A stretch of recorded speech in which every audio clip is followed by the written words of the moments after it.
So our next speaker is Matt Hefford, and he's going to talk about the recursive property of monoidal.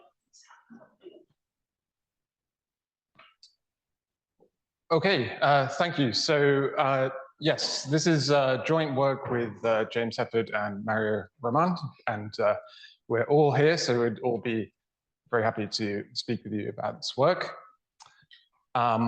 So the idea of this talk is to tell you about the universal property of the normal progeroidal category of optics in the monoidal category. So it's a few things to explain here, and we've already seen a bit about optics and related topics in previous talks, but I'll go over it a bit as well. And so the idea really is also to advertise this paper on the progeroidal algebra of process decomposition. So if you're interested, this is the main reference. So as I'm indicating here, there are two processes that we're going to discuss to construct this category from a given monoidal category. And so the first one is splicing, which is a sort of primitive way of putting holes in morphisms. And then the second one, normalizing, which recovers the sort of known categories that people are interested in. Right. So for the purposes of this talk, optics are going to be incomplete processes or string diagrams with holes in them, if you like. So optics form a category where the objects, so given a monoidal category C, we have the objects of this optics over C are pairs of objects in C.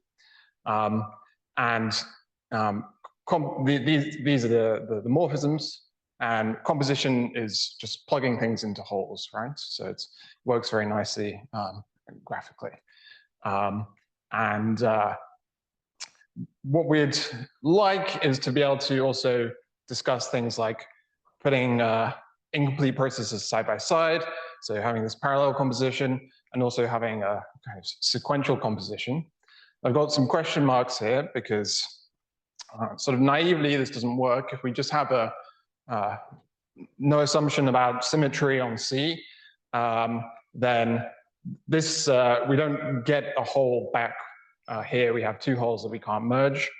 If we have symmetry on C, then we can indeed sort of push wires here and merge the holes, and then this really becomes an object in our category. But without that assumption, then we just have a hole that's not represented by objects. And regardless of whether or not we have symmetry, this sequential composition of holes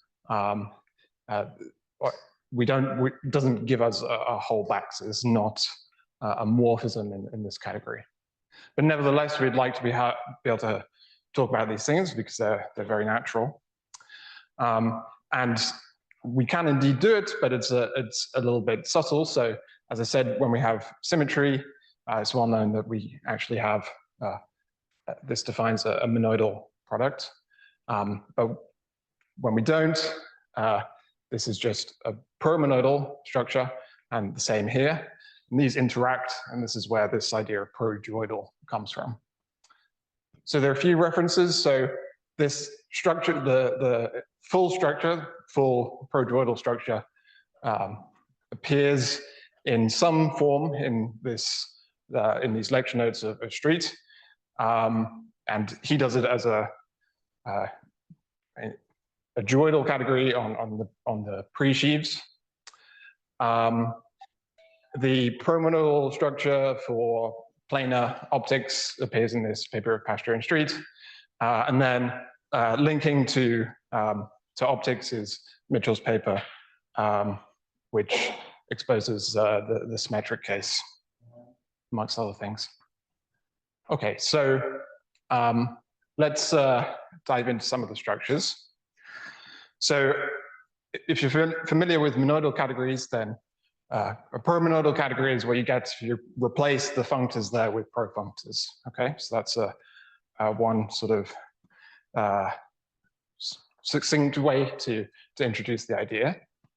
So our string diagrams here are now in the category of profunctors with the Cartesian product. And so what we want to think about here is not that we have a tensor where we feed in two objects and get another object back, but more like a relation where if we put objects on all of the three outputs, then we get a set that sort of witnesses the ways in which these things are related. So that's one thing that we get. For every triple, we have a set. And I will usually write this using the infix notation, but we have to remember that this is not a representable profunctor, so this object doesn't actually necessarily exist in our category. And similarly for the unit, these things are profunctors, so we don't just have sets, but we have actions of the morphisms of C and of C times C on these sets. So one way to think about this first set of things that we get for every triple is as ways of decomposing a C into an A and a B, if you like. So you can read it backwards. Sort of comes down to a matter of your conventions for profunctors, and if you don't like one, you can sort of turn the page upside down and so on. So if we think of this possibly as a ways of splitting C into an A and a B, and then the actions then say that if we have a morphism, say in C, and we have one of these splits or like a two-ary operation in our promonodal category, then we can we get back another two-ary operation if we plug one of the morphisms of our category into the end, into the end of the two-ary operation. And similarly for pairs, if we plug a pair of morphisms in C into a two-ary operation, then we get another two-ary operation back. So that's just saying that we have these actions and they satisfy the equations, they satisfy functoriality equations. And we also, the splits are coherent. So what I mean is just these equations. So in particular, the identity profunctor is just the HOM of C. So we have these two-ary and zero-ary operations. And if we compose them, then we can get that should be isomorphic to just the morphisms of C. And similarly, this is an isomorphism, so we can also think about decomposing a morphism of C into a two-ary and a zero-ary operation. And also if we sort of split something and then split it on the left, or split something and split it on the right, then we should have an isomorphism of these profunctors. So this is promonodal categories. And some examples, every monoidal category is promonodal, right? So if we just take the representable profunctor corresponding to the normal tensor and unit, and we have a promonodal category.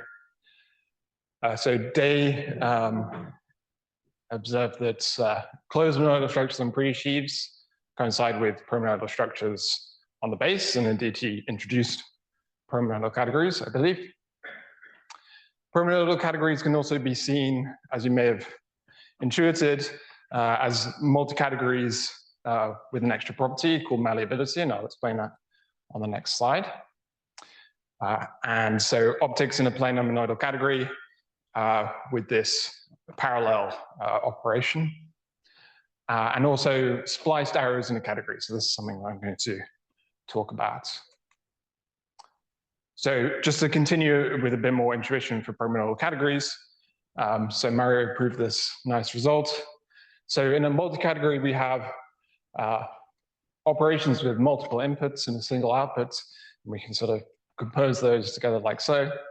And this is very rarely going to be exactly invertible, but in some cases we can invert it up to dinaturality, which, if you like, is up to the equivalence relation of sliding the unary morphisms of our category along the wire that we're composing. So there's an equivalence of categories here, and so this can be a useful way to think about these things. So for every sort of shape of tree built from Turi and Zuri operations, we can get a unique up to dinaturality factorization of multimorphisms. So I mentioned the promonoidal category of splice morphisms in a category. And this arises in a nice way. So the idea is that our morphisms in this category are going to be just pairs of morphisms. So this is a sort of simple way of introducing holes into morphisms. Now we just have a category, not a monoidal category. So the way this arises is that we can think about the opposite of a category as being the dual in the category of profunctors to a given category. What that means is that we have a cup and a cap satisfying snake equations. And when we have these, we can show that these things form the unit and multiplication of a monoid. Well, in general, sort of weak monoid. And so all of these things here are sort of twisted Hom profunctors. So I've annotated the inputs and outputs here with some objects of C to sort of show you where this equation comes from. So this is giving us our sequential operation, if you like. So this is a tensor you can define, a promonoidal tensor you can define. And so we have an A and an X here, which is giving us this Hom, a Y and an X prime here, a Y prime and a B. And so this sequential tensor gives us morphisms with holes in this way. And then we can build up by composing profunctors morphisms with many holes. And indeed, this structure appeared as a multi-category in recent work of Méliès and Zaalberger, and also appears in a very telegraphic way at the end of Day's notes on closed category of functors. So this is a way of introducing holes into morphisms of a category in a nice way. So this, we call it the co-free promonoidal category of a category because there's an adjoint lurking here. So if we think of this operation taking a category to the promonoidal category that I showed you, as we call it splicing, then this has a left adjoint called contouring. And this, again, also comes from recent work of Méliès and Zaalberger, who do it in the case of multi-categories. But it's a little bit simpler for promonoidal categories, although it's really the same idea. So the way that this works is that if we have a promonoidal category, we take we form a category that's freely there's a quotient of a category that's freely generated by the generators arising as these contours. So there's a very kind of geometric way of thinking about these. We just go around the morphisms of our category, around the splits, and around the atoms given by the promonoidal structures. And then there's some equations that follow that equates sort of contours of composite things should be composites of contours in the expected way. So this is nice, and so this splicing has this nice universal property. So moving to protoorbital categories, now we have two pyramidal structures that interact in a certain way. So I've drawn one, adopting David's notation as this triangle, and the other as a tensor. So we're going to think of these as like a sequential and a parallel operation. And so we have two of these pyramidal structures. They have to satisfy these equations, which are saying that one is lax for the other. Usually in lower dimensional settings, when we have, say, two monoids, and one is a homomorphism for the other, then we have this degeneracy where we end up with a commutative monoid. But we have some extra dimension here where we can ask that we don't have an equality or an isomorphism, but just a directed natural transformation, and then we don't have this collapse. So some examples of protoorbital categories, of course, duoidal categories would be a simple example. And in the same way, closed duoidal structures on pre-sheaves, whatever that exactly means, are equivalent to protoorbital structures on the base. And so that's one result from this paper of Booker and Street, who introduced protoorbital categories. Spliced monoidal arrows, so now this will be coming up, and also optics in a planar monoidal category, which is the punchline of this talk. So I told you about one monoid promonoidal structure that we get on any category. When this so it's a promonoidal structure on C times C op. I hope I made that clear. But when this category is monoidal, we actually have another promonoidal structure whose profunctors are given by these products of the representable profunctors associated to the monoidal structure. And so if C is monoidal, then C op is monoidal, and these are just coming from those monoidal structures. And there's an exercise you can do with string diagrams to show that these form a protoorbital structure. So this is one of the laxators that I showed you on the previous slide, instantiated to this case. And well, you have to use some extra equations that use these adjoint monoids, but it's something you can do, and it's a nice exercise. So what do the elements of these profunctors look like? So we've already seen this, but now in addition to our sort of sequential structure, we have this parallel structure. So I have these parallel units, which are just a pair from X into the monoidal units and from I into Y. And then also holes side by side in this way. So we're getting towards the kind of structure that I started with, but this is not quite it. So we need to do a bit more. But before we get there, we can do a similar story to what I showed you before, and we actually find that this splicing construction that gives us a protoorbital category from a monoidal one has a left adjoint.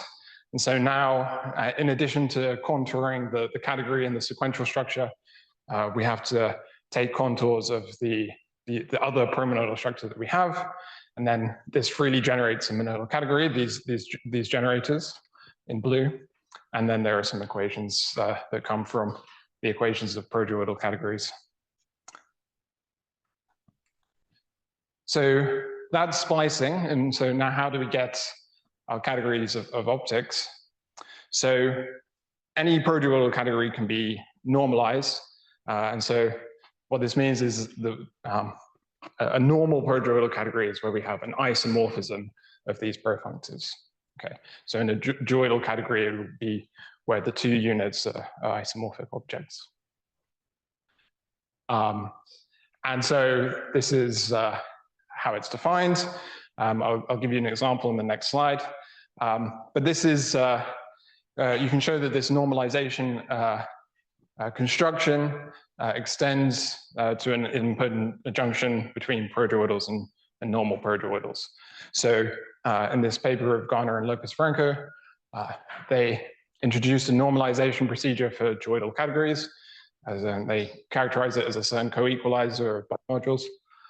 And there are conditions that you need to impose on the droidal category. It has to have certain colimits. So you don't quite get such a nice result as being able to have an idempotent junction. So you actually have a monad whose algebras are normal protoroidals. So what happens when we apply this to the spliced monoidal arrows construction that I showed you? Here's just one example of the kind of calculation that one does. And so, for example, just looking at the morphisms of this thing, using the definition on the previous slide, we end up putting these, we get some extra morphisms either side of our hole, and then using the usual techniques of coherent calculus, we can show that there's an isomorphism with the known structure, protoroidal structure on optics. So then we have parallel holes, we have sequential holes, and by composing profunctors, we can put these things together. And so we have a nice, rich type structure on optics, where we can talk about specifically, are things, do we have a morphism that's expecting to receive things in parallel or sequentially, or some combination, droidal combination of these things. And so there's an isomorphism of these categories. And so this gives us the claimed headline of the paper. So just to say a bit about future work and directions for this. So I said that multi-categories can be seen as, promonoidal categories can be seen as multi-categories with this extra property. Raises a question about protoroidal categories, and if there's a nice way of seeing these as multi-categories with some kind of droidally structured input, satisfying a similar kind of malleability property. This would be nice for some applications, for example, describing a sort of free protoroidal category, if you like, is difficult, but describing free multi-category-like things, I think, is more approachable. James talked yesterday about supermaps, and this brings us to sort of Tambara modules and associated machinery, and these structures also arise there.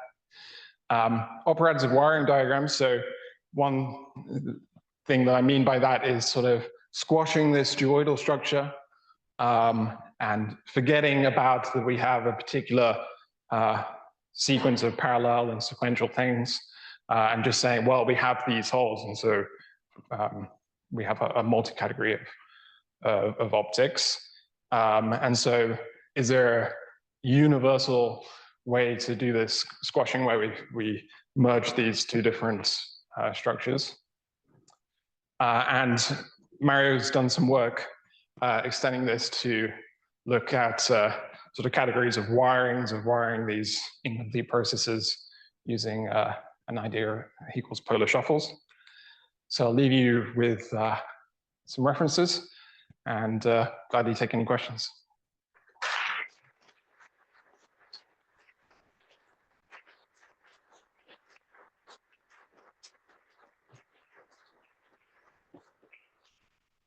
So what are your questions? Yeah, thank you for this really cool and interesting solo. I really like it a lot. Thanks. Could you go back to the previous slide? Yeah. So you have this junction, right, between oidal categories and protoroidal categories. And we know that every junction produces a monoidal and comoidal. Yeah. you looked at the algebras or co-averages for this? No. So for the normalization case, yes. On the side of splice, I'm not immediately sure. I don't know if maybe my co-authors want to chime in on that, but I think you have, so there is something that you can say on the algebras of the monad that goes from Monoidal to Monoidal categories, because there are different categories, and there are different categories of the depending how. But I don't think it's any concept that I can have. thanks.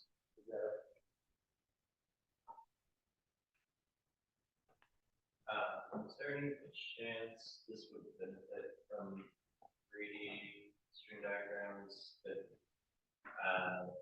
might be easier to use in the circuits diagram?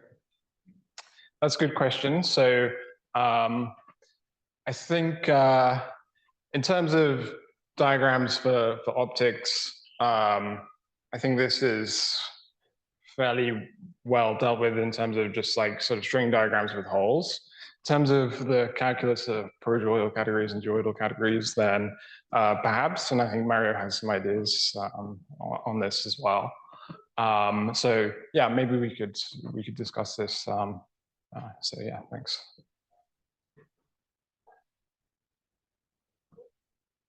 Just more comment, but on the slide where you like the modal category, where this notation of like the home, that seemed like yeah, a lot like a modal category. Yeah. Assuming it's representable.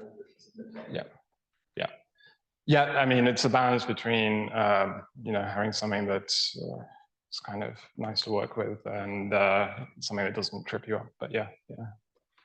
Thanks.